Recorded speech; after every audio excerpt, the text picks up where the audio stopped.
Hablemos de la Convención Constitucional, corren los días, corren los plazos, hay comisiones que están trabajando intensamente. Alguien decía el otro día que era tan intenso el trabajo que lo que ocurría en una comisión no se sabía lo que ocurría, los que estaban integrando una comisión no sabían lo que ocurría en la comisión del lado, justamente por el trabajo intenso que están realizando. Colectivos de la Convención anticiparon además intensas conversaciones para destrabar el futuro del Congreso Nacional. Recordemos que la gran discusión acá es si va a haber un sistema bicameral, como ha sido la tradición chilena, una Cámara de Diputados y un Senado, o si va a ser un modelo unicameral con una gran cantidad de parlamentarios. Se habla de 250 parlamentarios, aproximadamente, si es unicameral.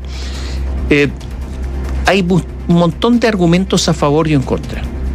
A favor de un sistema unicameral, que las leyes se tramitarían más rápido. En contra del sistema unicameral es que habría menos tiempo de reflexión, que muchas veces leyes que son aprobadas regularcitas en la Cámara de Diputados desde el punto de vista, incluso del punto de vista técnico, son mejoradas notablemente en el Senado. Otros dicen, bueno, pero es que el Senado es elitista, ahí está la élite. No sé si es elitista, son elegidos por todo el mundo, o sea, a ver, la gente los elige. Yo tengo mis dudas con respecto a ese concepto. ¿Por qué? ¿Qué es lo que fue Salvador Allende durante tantos años? Senador, ¿no? A ver, ¿qué es lo que fue el presidente antiguo del Partido Comunista, Volodya Teitelboim? ¿Qué fue Volodya Teitelboim? Senador. El histórico secretario general del Partido Comunista, Luis Corbalán, ¿qué es lo que fue? Senador. Pablo Neruda, ¿qué fue? Senador. ¿Qué quiso ser Guillermo Tellier recién, en las últimas elecciones? Presidente del Partido Comunista. Senador. No ganó. No, pero quiso serlo. ¿Quién ganó? Digámosle, senadora Campillay. Claudia Pascual también. ¿Elitistas todos?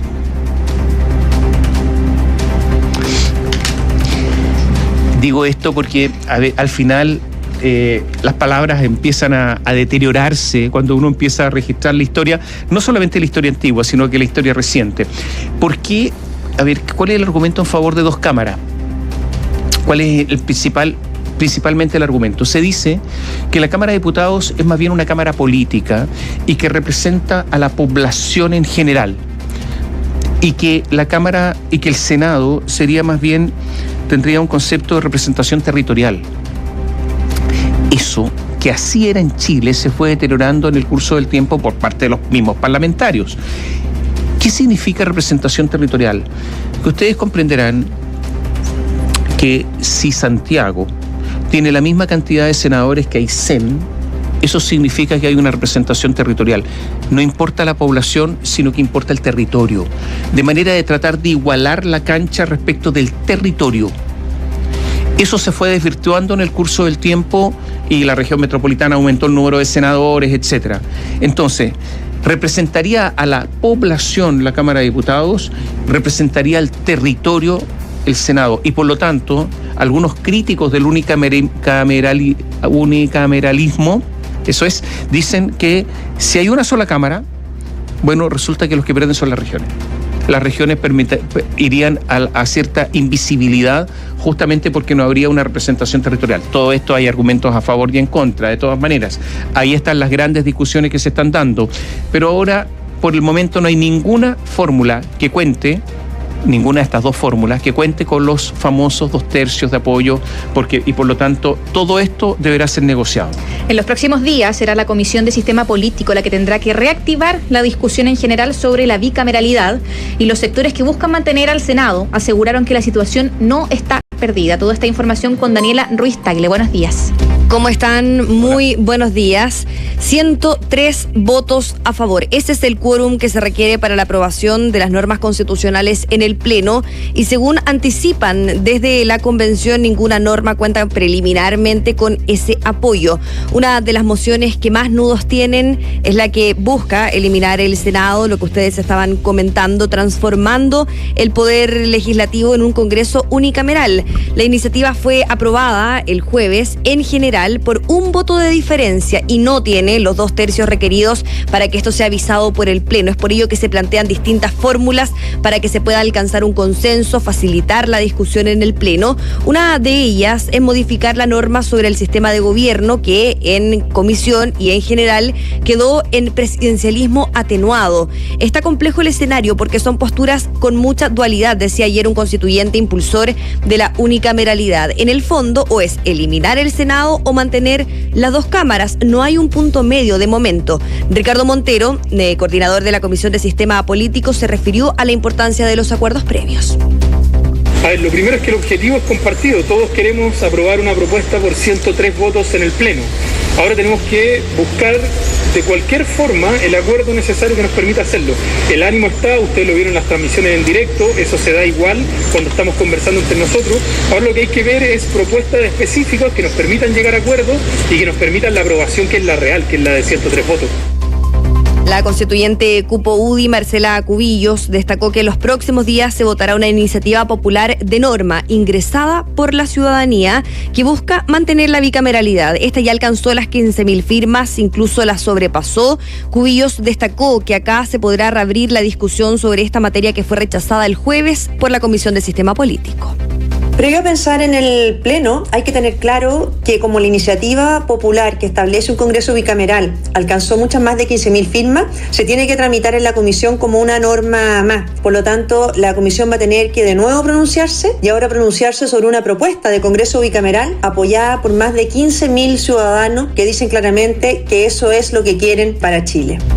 Y claro, una cosa es lo que pase en la comisión y otra muy distinta es lo que pueda ocurrir en el Pleno. Yo creo que la bicameralidad no está perdida, señaló ayer el constituyente Raúl Celis de Renovación Nacional. Esto refleja este ánimo por alcanzar los acuerdos, por llegar a ese punto medio que tan lejano se ve. Pero todos los sectores están cerrados en sus posturas. El bicameralismo no quiere transar al unicameralismo y viceversa. El convencional Arturo Zúñiga de Vamos por Chile se refirió al respecto. También lo hizo el convencional Celis. Si existe esa mínima posibilidad de lograr un acuerdo en torno a un bicameralismo que represente el espíritu de descentralización que esta convención ha consensuado, estarán nuestras firmas. Yo espero que hayan cambios de opinión, especialmente considerando que no es un Senado espejo del actual, sino que es un Senado asimétrico. Hay algunas discusiones que van de la mano, por ejemplo, lo que tiene que ver con el sistema de gobierno. Hay quienes dicen que no es compatible la unicameralidad con el presidencialismo. Esto considerando que el Parlamento vendría a elegirse en segunda vuelta y podría quedar sin contrapeso. Eso es lo que preocupa también a los sectores que están por el bicameralismo, mantener las dos cámaras. El argumento fue refutado por el convencional del Partido Comunista, Marcos Barraza, quien también se refirió a esta norma de iniciativa popular que vendrá a reactivar el debate sobre mantener las dos cámaras. Yo creo que ha habido una reacción muy virulenta, revestida de academicismo, pero en los hechos son posiciones parciales, sesgadas, y lo que buscan es escamotear la deliberación y la voluntad popular. El pueblo de Chile mayoritariamente quiere un Congreso unicameral y cada norma que llegue a la respectiva comisión tendrá que ser analizada y votada en su mérito. Ustedes saben cuál es mi posición. Claro, ayer se trataba de una Cámara elitista, el Senado de la República. Lo cierto es que este escenario es muy, muy incierto. Se ve lejana la posibilidad de llegar a acuerdos, pero los convencionales están obligados a hacerlo. ¿Por qué? Porque tiene que ganar una de las dos normas constitucionales en el Pleno de la Convención Constitucional y se ve un poco complicado el escenario. Tomás María José. Daniela, se habla de que esta iniciativa popular busca poner en el debate nuevamente el tema de la bicameralidad, pero hay un grupo de constituyentes que quiere que solo sea la Cámara de Diputados en este caso. ¿Cuál sería la posibilidad de llegar a algún acuerdo? ¿Se habla de algún punto medio entre alguna de las dos normas? Porque sabemos que es complejo, que hay posturas muy claras y que son muy polarizadas, pero ¿cuál es el punto medio? ¿Se habla de alguna propuesta en esta materia? Es que punto medio en relación a mantener las dos cámaras o eliminar una es un tema muy complejo. O es eliminar una o es mantener las dos cámaras. Entonces, ¿hacia dónde van a apuntar los constituyentes para poder llegar a un acuerdo, para poder negociar a la hora de tener que votar y alcanzar los 2/3? Es, por ejemplo, al sistema de gobierno. El sistema presidencial, se dice que el sistema presidencial atenuado no va de la mano con una unicameralidad, que el unicameralismo se lleva mejor, por ejemplo, con un semipresidencialismo o un parlamentarismo, como lo propuso en su momento el Frente Amplio. Pero claro, van a tener que apuntar principalmente a otros aspectos para poder llegar a acuerdo, porque la verdad es que son posturas muy duales entre sí. O es una cámara o son dos cámaras. Hay un punto medio ahí, los convencionales creen que no. O reducir quizás las atribuciones de las cámaras en particular, por separado, para llegar a una especie de consenso quizás. Es que esa propuesta estaba sobre la mesa, que en el fondo es mantener el Senado, pero con otras atribuciones mayoritariamente territoriales. Esto fue rechazado en la Comisión de Sistema Político el jueves. Ahora, ¿por qué decimos que se reabre el debate? Porque está esta iniciativa popular de norma sobre la mesa que viene a proponer que se mantengan las dos cámaras, el bicameralismo, y es por eso que incluso pueden ser aprobadas las dos normas. Ahora, la comisión tiene el deber, la responsabilidad de que solamente pase una al Pleno. Si es que ambas se llegasen a aprobar, el Pleno tendrá la última palabra y ahí tampoco hay un mecanismo muy claro a la hora de votar. Si es que al aprobarse una se bloquea la otra, no se sabe. Oye, a ver, varias cosas. ¿Por qué Marcos Barraza, el Partido Comunista, dice que hay una opinión mayoritaria para establecer una sola Cámara? ¿De dónde saca eso? Claro, son posturas que se entregan. No, pero no postura. Él hace una afirmación. Aquí hay una opción mayoritaria. ¿Dónde está? ¿Cuál es el dato duro para decir eso?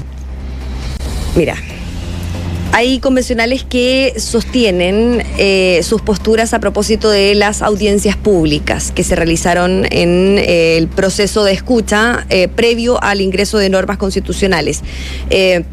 En ese lugar no solamente se planteó avanzar hacia el unicameralismo, sino que también el bicameralismo, y alguien de la derecha perfectamente podría decir que hay una opinión mayoritaria por mantener las dos cámaras, como por ejemplo lo dice Marcela Cubillos con esta iniciativa de norma popular que sobrepasó las 15.000 firmas.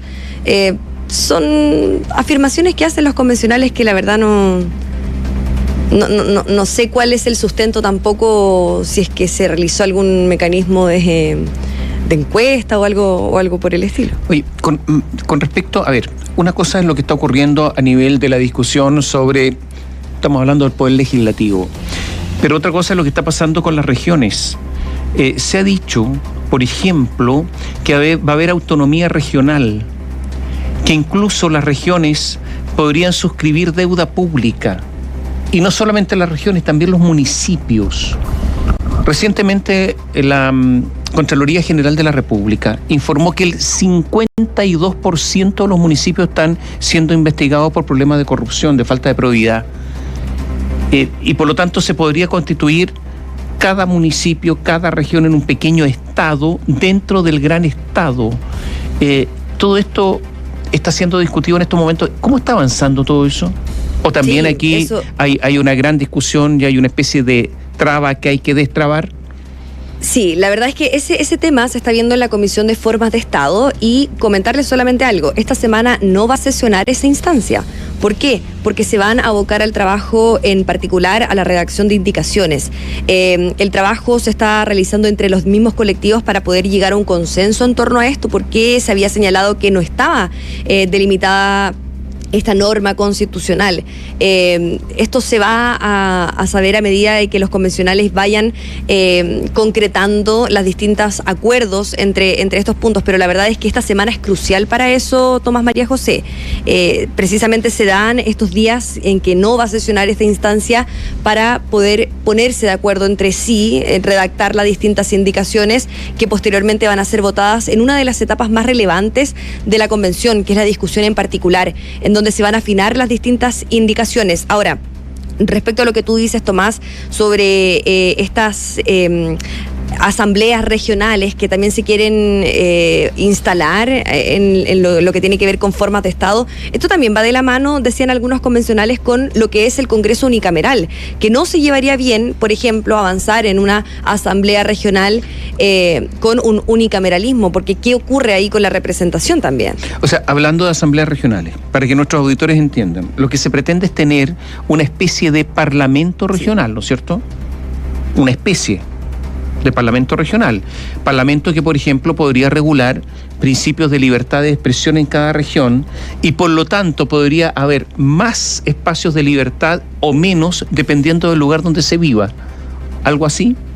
Exactamente. Ese es el tipo de aspecto que se quiere avanzar en la propuesta constitucional. Esto fue, recordemos, aprobado en la Comisión de Formas de Estado por sobre la propuesta de descentralización de la derecha, y la verdad es que concitó mayoritariamente apoyo entre los convencionales de centro izquierda, de izquierda e independientes.